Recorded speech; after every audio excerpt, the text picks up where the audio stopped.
I've thought a lot about this question, and for me, it really increased the value geometrically. I came to my WVU position with several years of clinical experience, but I was seeking something more varied in terms of my activities and just challenges to myself.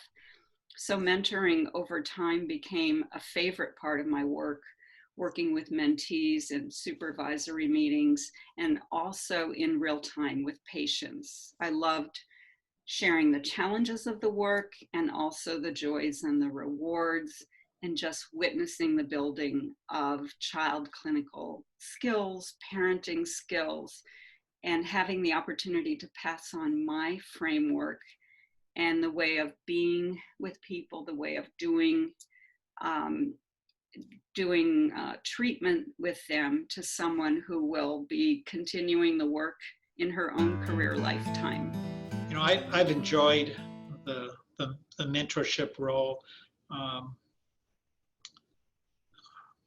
I think for me, when I think about, again, I get a different perspective now at this point in my career as I look back, and trying to have an impact on the field of psychology, health psychology. And I've seen a lot of patients, but I think where I've had the biggest impact is by the number of trainees I've had. And the number of the trainees I've had some trainees that have gone on to brilliant international careers, which have been very satisfying and I'm very proud of. But I've also had a lot of trainees that had their first exposure to pain and went on to very satisfying careers and choosing, not a fame game career, but a different career path that involved, working with chronic pain patients. And it's been very satisfying to me to see my contributions to help shaping their career and their career paths. Oh, it's made my career incredibly fulfilling. It's my favorite part of academics by far, is being a mentor. And what it means to me is to be able to give back to students who need that relationship in order to set career goals and to get the experiences they need to be able to have the career of their choice, and to have somebody to bounce ideas off of so they can figure out what they want to do with this career. So mentoring means everything.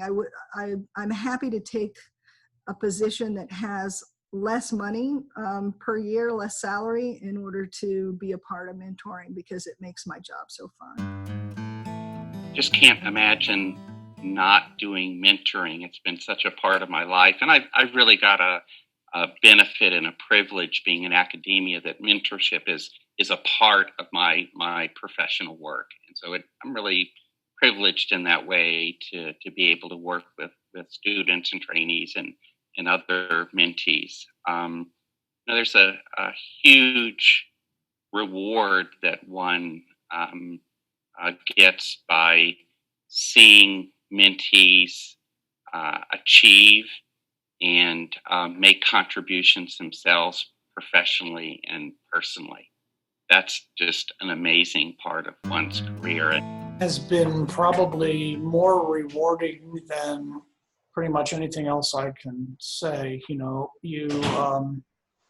It's an opportunity to share and to do well with someone that you're watching develop. And the interesting thing is some of the experiences are very short term. So a person may be finishing an internship. I've been an internship training director for many years, as you know, and they may wish to know that they want to be mentored about this particular postdoc or this particular job.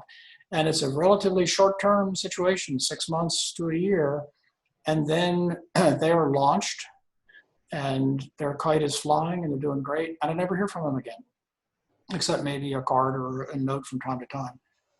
There are others that are really long-term relationships, and I hear from them regularly about one thing or another, maybe once or twice a year, and it's sort of a booster shot arrangement. And then there are others that are not early career, they're actually mid-career people. I'm working with someone right now in one of the Western states who is moving from a strictly clinical position, which has been very, very successful for her. This is not one of my former students. This is just someone that knows of me. And she's wanting to move into an administrative job. She knows I did that. And she's looking to get some information about not only how do you do it, but, you know, are you sorry you did it, meaning me? And what are the issues that I need to consider when you're no longer regularly seeing patients all the time?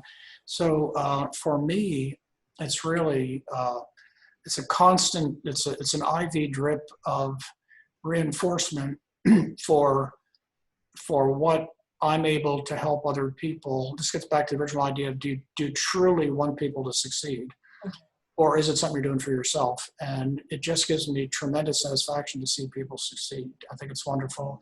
And I'm very pleased and honored by the role, to be honest with you. I think from a mentor's perspective, and being in the last probably quarter of my career, it is one of the things, it is probably the most satisfying thing that I do is mentor people, you know, because you get to see people grow and develop in a way that you know is gonna rub off on other people. You know, it's sort of a pyramid scheme in the best way. You know, if you as a mentor can mentor one or two people and they mentor one or two people in their career and it goes forth, you know, you can have a big impact.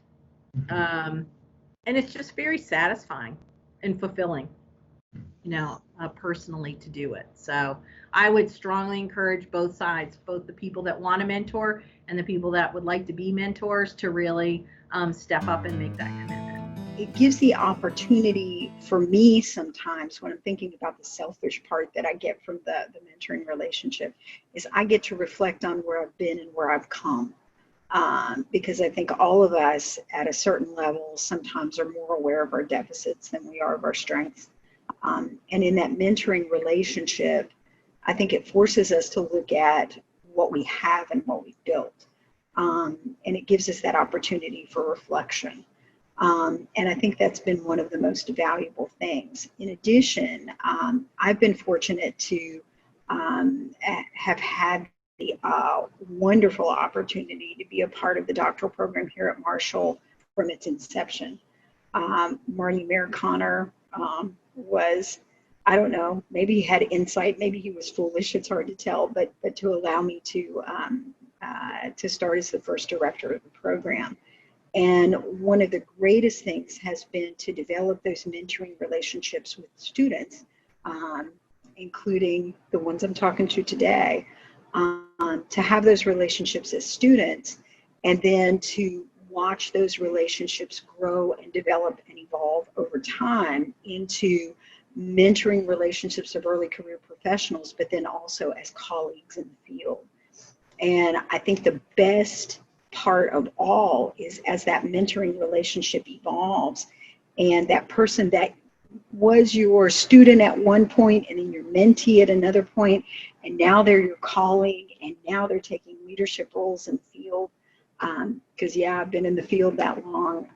There is nothing like it. When you can look back and see, even when you play just a tiny role in, sort of helping that person find that path that they've been looking for, and you see them in those positions, it's one of those things that makes you go, yeah, that's why I get up and go to work every day. That right there, that's why I do it. That's why I do it. And then I always add, and bonus, they pay me to do it, which is a good thing too. So I think that process of that relationship evolving over time, and watching people take their places in the field and begin to shape the field, is the greatest thing about being a mentor and sticking with it long term.